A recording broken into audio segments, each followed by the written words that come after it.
तो 7 जन्मों तक स्वर्ग। आम्हाला स्वर्ग नकोय, आम्हाला स्वर्ग नकोय। हे बीजेपी वाले आपल्या राष्ट्रीय आराध्य दैवताचे नाव फक्त फॅशन म्हणून घेत असतात, पण आम्ही त्यांना पूजतो।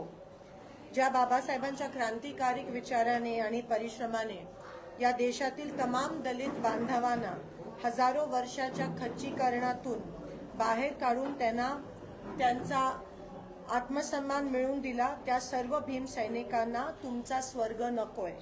आमच्या मनगटात जी ताकद आहे त्या ताकदीवर आम्ही या देशालाच स्वर्ग बनवू, हा निरोप आम्हाला बीजेपीला द्यायचा आहे। आज मी तुमच्या सगळ्यांचे मनापासून ह्या प्रेस कॉन्फरन्सला स्वागत करते, सगळ्यांना मनापासून जय भीम करते। आणि अमित शहा जे देशाचे गृहमंत्री आहेत, जे पार्लमेंटमध्ये बोलले, त्याचा मी या ठिकाणी ठामपणे निषेध करते। तुम्हाला सगळ्यांना माहिती आहे की पार्लमेंट चालू असताना इंडिया अलायन्स आणि काँग्रेस पक्षाच्या तर्फे खूप मोठ्या पद्धतीत निषेध त्या ठिकाणी पार्लमेंट हाऊसमध्ये झाले आणि हा निषेध किंवा हे आता फक्त काँग्रेस वर्सेस बीजेपी किंवा इंडिया अलायन्स वर्सेस बीजेपी राहिलं नाही आहे। हे बाबासाहेबांवर प्रेम करणारे अनेक आपल्या देशातील आणि देशाच्या बाहेर असणारी सगळी लोक, संविधानाला मारणारी अनेक लोक जी आहेत, त्यांचा अपमान आहे। आणि ही जी लढाई आहे ती त्या सगळ्यांची बीजेपीच्या विरोधातली ही लढाई आहे, ही वैचारिक लढाई आहे। आता आम्ही ती लढाई ही रस्त्यावर आणत आहोत, गल्ली बोळ्यांमधून घरोघरी ही लढाई आता सुरू झाली आहे। प्रत्येक माणसाच्या मनाचं मन जे दुखावलं आहे आणि तिथून ही लढाई सुरू झाली आहे। हे आम्ही सहजासहजी संपू देणार नाही। जोपर्यंत गृहमंत्री माफी मागत नाहीत, जोपर्यंत ते राजीनामा देत नाहीत, तोपर्यंत आम्ही ही लढाई लढणार आहोत।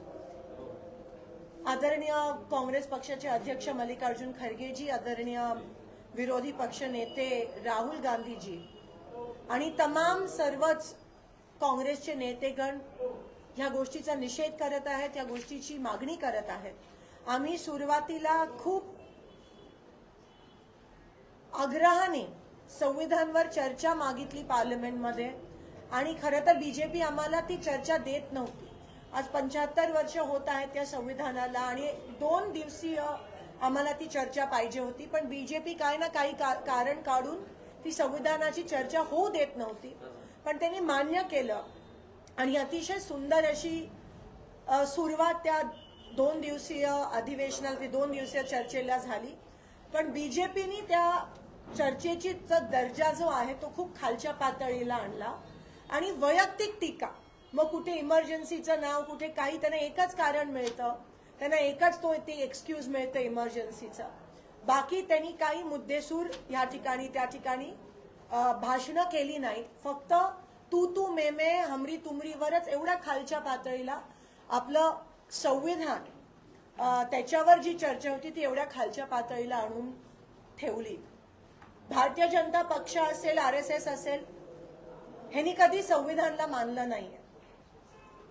ह्यांनी नेहमीच मनुस्मृती जी लोकांमध्ये द्वेष निर्माण करते, जात पात मानणारी जी आहे त्यालावर विश्वास ठेवलाय।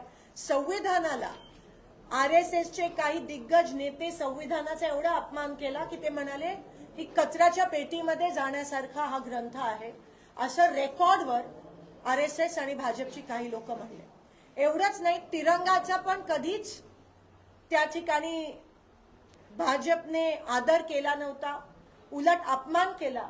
ते म्हणाले ज्या गोष्टी 3 आहे, हा 3 आकडा हा अशुभ आहे आणि म्हणून आम्ही त्या तिरंग्याचा धिक्कार करतो। आणि अलीकडे त्यांनी तिरंगा होइस्ट केला RSSनी, नाहीतर त्यांनी तिरंगेमध्ये पण कधीही विश्वास ठेवला नव्हता, उलट त्याचा अपमान केलेला। तिरंगेवर संविधानाचा अपमान करणारे, संविधानाला न मानणारी लोक आज अचानक त्यांच्या मनामध्ये संविधानाप्रती प्रेम आलं आणि खरंच त्यांच्यासाठी कदाचित हे फॅशन आहे। कारण का 400 पारचा नारा तुम्हाला सगळ्यांना आठवत असेल, 400 पारचा नारा त्यांनी दिला त्यावेळेस बीजेपीचे MP रेकॉर्डवर गेले की आम्हाला संविधान बदलायचं आहे, म्हणून आम्ही 400 पार, आम्हाला 400 पेक्षा जास्त MPs पाहिजे। पण आपला देशाचा प्रत्येक व्यक्ती हा संविधानात आणि बाबासाहेबांवर विश्वास ठेवणारा आहे आणि म्हणून त्यांनी तो 400 पारचा नारा किंवा 400 पार होऊ दिलं नाही आणि त्याच्या आतमध्येच बीजेपीला ठेवलं.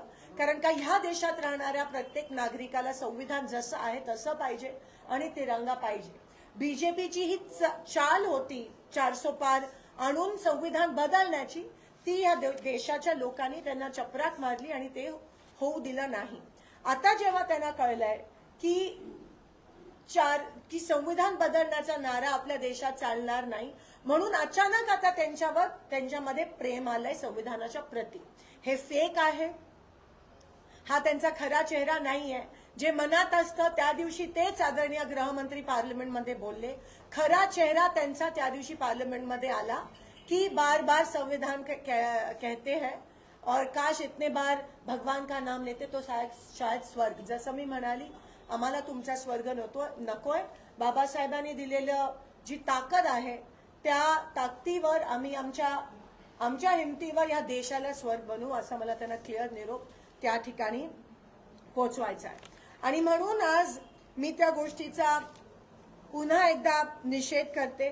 त्याच्यानंतर देखील तुम्ही बघता की अनेक वेळेस संविधान बदलण्याचं त्यांचं कट कारस्थान सुरू आहे. एक तर त्यांचे एमपी असं म्हणतात, मग 400 पारचा नारा असेल, मग 1 इलेक्शन 1 नेशन असेल, बेसिक स्ट्रक्चर जे कॉन्स्टिट्यूशनचं आहे ते बदलण्याचा ह्यांचं साजिश.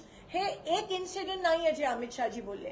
कंटिन्युअसली महिन्यातून एकदा अनेक 2-3 वर्षापासून आपल्याला हे होताना दिसतंय. त्यांचं कुठेतरी एक साजिश किंवा षडयंत्र आपल्याला बीजेपीचं दिसून येतंय संविधान बदलण्याचं, बाबासाहेबांचा अपमान करण्याचं.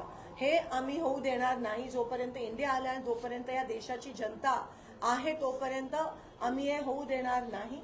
आणि आम्ही काहीही झालं तरी आम्हाला अमित शहांची माफी पाहिजे, आम्हाला राजीनामा पाहिजे. जेव्हा जेव्हा असं काही होतं तेव्हा बीजेपी हे अटेन्शन कुठेतरी वेगळीकडे नेण्याचा प्रयत्न करत असते. हे स्वतंत्र जेव्हा लढाई झाली त्याच्यात पण जर छोटंसं काहीतरी झालं आणि आयसीयू मध्ये जात असतील तर तुम्हाला कळतं की ह्याच्यावरून कसं विषयांतर करायचा प्रयत्न हे बीजेपीची लोक त्या ठिकाणी करत आहेत. पण आमचा लढा हा चालूच राहणार आहे आणि आम्ही संविधानाचा आदर करणारे आम्ही सगळे आहोत. आपण सगळेच आहोत. बाबासाहेबांचा आदर करणारे आम्ही सगळे आहोत. आमच्यासाठी ते फॅशन नाही आहे, आमच्यासाठी ते पॅशन आहे. आणि त्याच पद्धतीत आम्ही हा लढा जो आहे तो पुढे घेऊन जाणार आहोत. गावोगावी, मोहल्ला, गल्ली बोळात, प्रत्येकाच्या घरात. खरं तर जसं मी म्हणाली, आता काँग्रेस आणि बीजेपीची लढाई राहिलीच नाही आहे.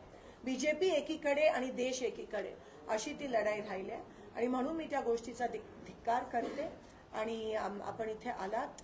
उद्या ह्याच संदर्भात सकाळी 8:30 वाजता आम्ही बाबासाहेबांच्या पुतळ्यापाशी आहोत. तिथून आम्ही एक शांततेत एक मार्च करणार आहोत कलेक्टर ऑफिस पर्यंत. आमच्या सगळ्यांच्या हातात ही प्रतिमा बाबासाहेबांची असेल आणि आम्ही शांततेत जसं आम्ही संसदेत केलं तसं आम्ही उद्या या ठिकाणी महाराष्ट्रातच नाही पण देशभरात आम्ही सगळे बाबासाहेबांच्या पुतळ्यापासून कलेक्टर ऑफिस पर्यंत हे शांततेत एक मार्च करणार आहोत आणि कलेक्टरांना पत्र देणार आहोत अमित शहाजींचा राजीनामा मागताना आणि त्यांनी माफी मागितली पाहिजे. हे पण आम्ही त्या ठिकाणी आग्रह धरणार आहोत. ज्या दिवशी हा सगळा प्रकार घडला त्या दिवशी अमित शहानी पत्रकार परिषद घेतली आणि त्यांनी असं म्हटलं की काँग्रेसनं सगळ्या वाक्यांची मोडतोड केली आहे. त्यांना जेवढं हवं तेवढंच फक्त वाक्य घेऊन आमचं मतदान करतात. उलट काँग्रेसनं बाबासाहेबांना हरवण्यासाठी जे काही केलंय त्या सगळ्या गोष्टीचा संदर्भ त्यांनी दिला. तुम्ही बघितलं असेल, पहिल्यांदाच बीजेपी जी आहे ती बॅकफूटवर गेली आहे. मोदीजींनी कधी ट्विट केलं नाही आजपर्यंत असं काही झालं तर त्यांनी ट्विट केलं. आपण म्हणतो बीजेपी एक हडलमध्ये गेली आणि त्याच्यानंतर हे खूप काही प्रयत्न केले अटेन्शन ह्याच्यातून बाजूला करण्यासाठी, खूप काही केलं पण अजूनही त्यांना ते जमलंच नाहीये. कारण का लोकांच्या समोर आता ते उघडे पडले. हाथी के दात दिखाने के एक आणि खाने के एक असं पूर्णपणे ते उघडे पडलेत. आम्ही गेले 5 दिवस त्यांना मागतोय राज्यसभेच्या आर्काइव्ह मधून की ते स्पीच द्या, लोकांसमोर येऊ दे, रेकॉर्डवर जे रेकॉर्ड होतं. नशिबाने तुम्ही त्या दिवशी सगळ्यांनी पकडलं राज्यसभेमध्ये जे खरं भाषण झालं, आज तगाय ते आम्हाला प्रोसिडिंग्स देत नाहीयेत. आणि तुम्हाला माहितीये बीजेपीचं बॅक ऑफिस नेहमीच आमचे नेते राहुलजी असतील कोणी असेल ते ट्विस्ट करतात, मॉर्फ करतात. तर त्यांनाही सवय आहे म्हणून ते आम्हाला सांगताय की तुम्ही तसं करताय. पण हे सगळं लोकांसमोर हे दिसलं जे अमित शहाजी बोलले आणि ज्या पद्धतीत बोलले, म्हणून मी मुद्दामून आज आम्ही तुम्हाला ते दाखवलं. तर जे सत्य आहे त्यांचा खरा चेहरा आता आलाय. तुम्ही कितीही त्यांनी प्रयत्न केला तरी आता लोक फसणार नाही. पण खासदार महोदया, पंतप्रधान त्याच सत्रामध्ये एक वाक्य म्हणतात की सर्वात जास्त काँग्रेसनी बाबासाहेबांना त्रास दिला. त्या शब्दावर किंवा त्यांच्या आरोपावर काँग्रेसचा एकही नेता उल्लेख करायला तयार नाही की काँग्रेसने अशा पद्धतीने आम्ही सातत्याने खरगे साहेबांचं भाषण असेल, राहुलजींचं असेल, प्रियंकाजींचं असेल, अनेक काँग्रेस नेत्यांचं भाषण आहे आणि तुम्ही ते ऐकू शकता राज्यसभेमध्ये आणि लोकसभेमध्ये की ज्या पद्धतीत बीजेपीनी वारंवार संविधान आणि बाबासाहेबांचा अपमान केला. ते रेकॉर्डवर आहे, ते हिस्ट्रीमध्ये आहे. आणि भाजप जसं मी म्हणाली काही त्यांना मिळालं नाही तर खोटे आरोप आणि त्यांच्या आरोपाला काही तथ्य नाहीये. तुम्ही इतिहासात जाऊन बघू शकता, तुम्ही संसदेच्या सगळ्या रेकॉर्ड्समध्ये जाऊन बघू शकता. ते जे बोलतात त्याला काही तथ्य नाहीये. पण हे आज तुमच्या समोर आहे की ज्या पद्धतीत RSSचे जे आहेत गोवालकर जी असतील ते म्हणाले की संविधान कचरे के डब्बे में डालने जैसा आहे, संविधान ये भारतीय नहीं है, हे पण त्या ठिकाणी ते म्हणालेले. त्याच नंतर ते म्हणाले आम्ही तिरंगा मानत नाही, तिरंगा अशुभ आहे कारण का त्याच्यात 3 वेगळे रंग आहेत. आम्ही 3 शब्द म्हणजे ब्रह्मा विष्णू महेश का अशुभ आहेत का? आपल्या माथ्यावर जे 3 हे येतात ते अशुभ आहेत का? हे मला त्यांना विचारायचं आहे. आणि म्हणून तुम्ही बघता की अलीकडच्या काळातच RSSनी तिरंगा, आपला जो तिरंगा आहे तो फडकवला, नाही तर त्याआधी त्यांनी तिरंगा किंवा संविधानात विश्वासच ठेवला नाही. आणि आता बेसिक स्ट्रक्चर जे आहे कॉन्स्टिट्यूशनचं ते बदलण्याचं पण कारस्थान भाजप करत आहे. तर ह्यावरून तुम्हाला कळतं की कोण खरं संविधानाला राखण करतंय आणि कोण संविधान बदलण्याचा प्रयत्न करतंय. याच वातावरणामध्ये जिल्ह्यात आणि शहरात अनेक ठिकाणी दगडफेकीच्या देखील घटना 7-8 दिवसाकडे घडलेल्या आहेत. याकडे कशा पद्धतीने नाही तुम्ही बघा, देवेंद्र फडणवीसजींची शपथविधी झाल्यानंतर 5 दिवसानंतर परभणी जे प्रकरण घडलं त्याचा पण आम्ही निषेध करतो. हे जे अँटी कॉन्स्टिट्यूशन, अँटी बाबासाहेब जे आता विचार आहेत ह्यांना वाव कुठेतरी मिळायचा प्रयत्न करताय. ह्याच प्रेस कॉन्फरन्समध्ये मी सूर्यवंशीजींना पण श्रद्धांजली अर्पित करते. उद्या आमचे नेते राहुलजी गांधी परभणीला येणार आहेत. कस्टोडियल डेथ झाली, तिथे कोम्बिंग ऑपरेशन पण मोठ्या प्रमाणात झालं. त्याची तीव्र चौकशी झाली पाहिजे ह्या मताची मी आहे आणि आम्ही सगळेच आहोत. आणि तुम्ही बघू शकता की ज्या भाजप आल्या महाराष्ट्रात सत्तेत आल्या ह्या सगळ्या घटना तुम्हाला घडताना दिसत आहे. ह्या घटनेचा निषेध कुठेही सत्ताधाऱ्यांकडून होताना दिसत नाहीये. उलट त्याला पुन्हा एकदा वेगळं वळण कुठेतरी काल विधानसभेमध्ये आपल्याला सीएमनी देताना आपल्याला दिसलं. मार्कडवाडीमध्ये जे आहेत शरद पवार येऊन गेले होते, राहुल गांधी येणार अशी चर्चा एकंदरीत सुरू होती. मार्कडवाडीचं प्रकरण हळूहळू शांत होतं, ईव्हीएमचा मुद्दा हळूहळू शांत होतं असं तुम्हाला वाटतं? नाही, नक्कीच ईव्हीएमची लढाई पण ही काँग्रेस वर्सेस बीजेपी राहिली नाही. आता लोकांना पहिल्यांदा असं झालं असेल की महाराष्ट्रात जो पक्ष सत्तेत आला जल्लोष फक्त त्यांनी केला, लोकांनी कुठेही जल्लोष केला नाही. लोक दुःखी आहेत आणि आम्ही ग्राउंडवर होतो. आम्हाला माहिती आहे की कसं एकंदरीत वाईब होती किंवा फीवर होता आमच्या बाजूने, प्रतिसाद होता महाविकास आघाडीच्या बाजूने. आणि लोक पण आश्चर्यचकित, फक्त सोलापूर जिल्हा नाही सगळीकडे आश्चर्यचकित झाले की हे झालं कसं. हा ईव्हीएमचा सीएम आहे आणि ईव्हीएमच्या विरोधातली लढाई आम्ही रस्त्यावर आणणारच आहोत. आता आम्ही संसद चालू होती म्हणून, पण त्या दरम्यान हे गंभीर अमित शहाकडून हे वक्तव्य आलं. आणि आता लगेच उद्या आमची CWC आहे बेळगावमध्ये, कारण का महात्मा गांधींना काँग्रेसचे CWCचे अध्यक्ष होऊन 100 वर्ष होत आहेत. तर त्याच CWC मध्ये आणि रॅली पण आहे. धोरण आम्ही ईव्हीएमची लढाई रस्त्यावर कशी आणायची त्याबद्दल आम्ही धोरण ठरवलं. तुम्ही ज्या पद्धतीने आंबेडकर विषयावर पक्षपणे काँग्रेस समोर येताना दिसते पण त्याच पद्धतीनं सर्वोच्च न्यायालयाने दिलेल्या आरक्षणाच्या मुद्द्यावर अ ब क ड ह्या निर्णयावर कोणीच कुठलाच नेता काँग्रेसचा याच्यावर बोलायला भाष्य करायला तयार नाही, पण आंबेडकर विषयावर बोलायला तयार आहे. नाही, जे सुप्रीम कोर्टचं जे त्यावेळेस झालेलं इंटरप्रिटेशन त्यावर आमचे जे तज्ज्ञ असतील, मग चिदंबरमजी असतील, मनीष तिवारीजी असतील, त्यांनी व्यवस्थित त्याबद्दल ट्विट पण केलेलं, आमच्या मीटिंग्स पण झाल्या. त्याच्याबद्दल कितपत आम्हाला पटतंय आणि कितपत आम्ही विरोध करतोय त्याबद्दल पण व्यवस्थित क्लॅरिटी होऊन त्यावेळेस धोरण केलं. आणि कदाचित तुम्ही पिकअप नसेल केलं, पण प्रत्येक पेपरमध्ये पण आमची भूमिका त्यावेळेस जाहीर झाली. राहुल गांधी येणार आहेत येणाऱ्या दिवसात नक्कीच जातील. अजून नाही, उद्या अधिवेशन झाल्यावर कळेल. अधिवेशन होते, अधिवेशनात मुख्यमंत्री ठरतात, उपमुख्यमंत्री ठरतात, परभणी सारख्या घटना होतात, बीड सारख्या घटना होतात. तरी पण काल खाते वाटपही झालं, गृहमंत्री परत एकदा फडणवीस साहेबांकडे गेलेल्या. कशा पद्धतीने बघतात आहे गृहमंत्री परत फडणवीस साहेबांकडे? नाही, काल ते सगळे खाते वाटप मध्ये बिझी होते आणि तिथे बीड घडतंय, परभणी घडतंय, त्याच्याकडे कोणालाही लक्ष देण्याची म्हणजे वेळच नाहीये त्यांच्याकडे. सत्तेसाठी एवढे हपापलेत की त्यांचे वेगळेच कार्यक्रम सुरू आहेत. पण आजचा जो विषय आहे तो संविधान बद्दल आहे आणि बाबासाहेबांबद्दल जे वक्तव्य झालं त्याच्याबद्दल आहे. तर मी आग्रहाची विनंती करते की आपले प्रश्न ते रेकॉर्डवर आहेच. विमानसेवा असेल, पाण्याचे मुद्दे असतील, टेक्स्टाईल पार्कचा विषय असेल, माझ्या भाषणात अनेक असे सोलापूरशी निगडीत विषय जे एवढे वर्ष मांडले गेले नव्हते संसदेत, ते मला यावेळेस तुमच्या आशीर्वादाने मांडण्याची संधी मिळाली आणि नक्कीच त्या गोष्टीला यश मिळेल मला खात्री आहे. आणि मी भांडून सोलापूरसाठी त्या सगळ्या गोष्टी लवकरात लवकर आणि हा मी शब्द देते. लोकसभेपूर्वी होडकीचं विमानतळ सुरू होणे गोरामणीचं झालं पाहिजे अशी मागणी करणाऱ्या शिंदे हे विधानसभा नंतर खासदार म्हणून लोकसभेमध्ये म्हणतात की विमानसेवा सुरू झाली पाहिजे.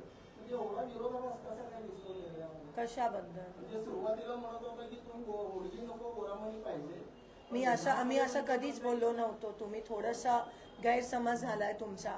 होडगी विमानतळ झालं पाहिजे आणि त्यासोबत इंटरनॅशनल एअरपोर्ट जे आहे ते बोरामणी, म्हणजे बोरामणी होईपर्यंत होडगी तर सुरू ठेवा ना. आणि तुम्ही दोनदा झालेल्या एअरपोर्टचंच इनॉग्रेशन करता. इलेक्शनच्या आधी तुमचा जुमला होतो की एअर सर्व्हिस चालू होणार आहे. अजूनही तुमचे 5 आता आमदार निवडून आले तरी तुमची अजून एअर सर्व्हिस सुरू झाली नाहीये. मग बीजेपीचा हा जुमलाच समजावा. तुम्ही एअरपोर्ट मोदीजींना त्या ठिकाणी ऑनलाईन काहीतरी करवलं वाटतं मला वाटतं, आणि अजूनही तुमची एअरपोर्ट सेवा एअरलाईन सर्व्हिस त्या ठिकाणी सुरू झाली नाहीये. आता शेवटी आम्हालाच करावं लागेल आणि आम्ही मागच्या वेळेस करून दाखवलं आणि ह्या वेळेस पण करून दाखवू. नाना पटोले राजीनामा द्यायची भाषा करतायत. एक नैतिक जबाबदारी म्हणून नाना हे प्रदेशाध्यक्ष पदाची राजीनाम्याची भाषा करतायत की महाराष्ट्रामधून गेलेल्या खासदारांचा विरोध म्हणून त्याला एक क्षण म्हणून नाना भाऊंनी जर काँग्रेस पक्षाचा किंवा इंडिया अलायन्सचा जो काही महाविकास आघाडीचा जे काही पराभव झाला, सगळ्यांची जबाबदारी असते की ते राजीनामा ऑफर करतात की मी नैतिक जबाबदारी घेतो म्हणून. त्याच अनुषंगाने त्यांनी ते केलं असावं. आपका लोकसभा के भाषण के अंदर संभल का कहीं नाम नजर नहीं आया आपके पूरे लोकसभा के भाषण नहीं, हमने संभल, ऑफ कोर्स मैंने बोला कि क्या आप संभल के लिए माफी मांगोगे? आप ठीक से सुनिए. मैं जब भाषण दे रही थी तब स्पीकर साहब मुझे बोलने नहीं दे रहे थे, सामने से भी विरोध हो रहा था.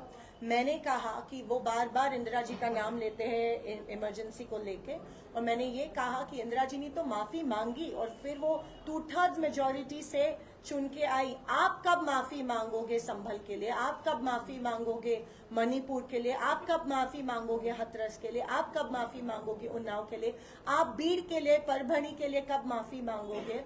आप बदलापुर के लिए कब माफी मांगोगे? मैंने पूरा का पूरा आप पढ़िए ठीक से और सुनिए ठीक से. राहुल गांधी के राज्यातील सरकारी एक खासदार जे आहे मोठ्या प्रमाणात मनुष्यबळाचा प्रचंड तुटवडा असल्यानं त्या ठिकाणी आरोग्य विभागाला मोठा फटका होतानाचं चित्र दिसते आणि हापनिक संस्थेकडून 71% औषधाचा पुरवठा झाल्याचं चित्र जे आहे ते दिसून आले. हे जे आहे ते कॅगच्या अहवालामध्ये समोर आले. नाही, हा खूप महत्वाचा आजच मला असं वाटतं ही ब्रेकिंग न्यूज आली आहे आणि त्याच्याबद्दल नक्कीच आम्ही संसदेत आवाज उचलणार आहोत. आणि जे काय ह्यांचा भोंगळ कारभार इकडे चाललाय, मागच्या वेळेस पण तुम्ही बघा, पब्लिक हेल्थ असेल, मेडिकल एज्युकेशन असेल, खूप वाईट त्या ठिकाणी झालेलं. अर्धी पदं तर रिक्त आहेत. जे प्राथमिक आरोग्य केंद्र गावोगावी असतात तिथे डॉक्टर पण नसतात, नर्स नसतात, तिकडे इक्विपमेंट्स असतात. आपल्या सिव्हिल हॉस्पिटलची बघा अवस्था काय झाली आहे. आणि एवढं जर गंभीर असेल तर हे फक्त कदाचित टेंडर उचलण्यासाठीच मंत्रीपद घेत असतील असं मला वाटतं. 2 महीने में लाड़की बहन योजना के पैसे नहीं आए. लाड़की बहन अभी लाडकी बहीण सावत्र झाली असं मला वाटतं. सगळ्यांना माहिती होतं की लाडकी बहीण हे पण इलेक्शनच्या आधी एक इलेक्शन जिंकून येण्यासाठीच एक प्रयत्न होता. त्यांनी प्रत्येक बाबतीत इलेक्शन मॅनिप्युलेट करतात. ईव्हीएम असेल, लाडकी बहीण असेल. आणि आता तुम्ही बघता अतिवृष्टीचे पैसे अजून मिळाले नाही आहेत. जो नैसर्गिक आपत्ती झाली, जनावरं गेली, पिकं गेली, त्याचे अजून पैसे मिळाले नाही आहेत. पीएम किसानचे हप्ते मिळाले नाही आहेत. मग हे पैसे गेले कुठे? काही भाजपचे 5 आमदार निवडून आले, अजूनही भाजपला सोलापूरला मंत्रीपद मिळालं नाही. हक्काची 5 वर्ष झालं सोलापूरला हक्काचा पालकमंत्री नाही. कशा पद्धतीने बघता? ही शोकांतिका आहे. ह्या सरकारकडून सोलापूरला नेहमी दुर्लक्ष करण्यात येतं. हे काँग्रेसच्या वेळेस कधीच झालं नव्हतं. त्यावेळेस तर मुख्यमंत्री आणि उपमुख्यमंत्री पद मिळालं होतं. आणि सोलापूरकडे एअरपोर्टचं असेल आणि इकडचं जे भाजपचं नेतृत्व आहे ते सक्षमरित्या काम पण करत नाही. आणि त्यांच्यामध्येच मला असं वाटतं खिचाताण चालली आहे.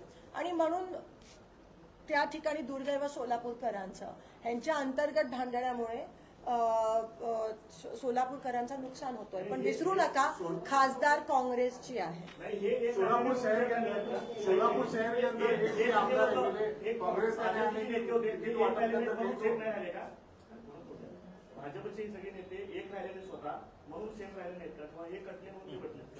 असंच म्हणावं. आता बरं, तुम्ही व्यवस्थित ते मांडणी केली त्याबद्दल तुमचे धन्यवाद. सोलापुर शहर के अंदर एक भी एमएलए चुनाव में जीत के लिए आया, लेकिन इसमें लेकिन बंटवारे के अंदर कोई गलती हो गई ऐसा लगता है कि नहीं, वो ऐसा कुछ नहीं है. देखिए, मैंने कहा ईवीएम है, एक ही वजह मैं देख सकती हूँ, बाकी तो कुछ. तर पुन्हा एकदा आपकी कोई कांग्रेस कमेटी की नजर जीवन पर नहीं थी क्या?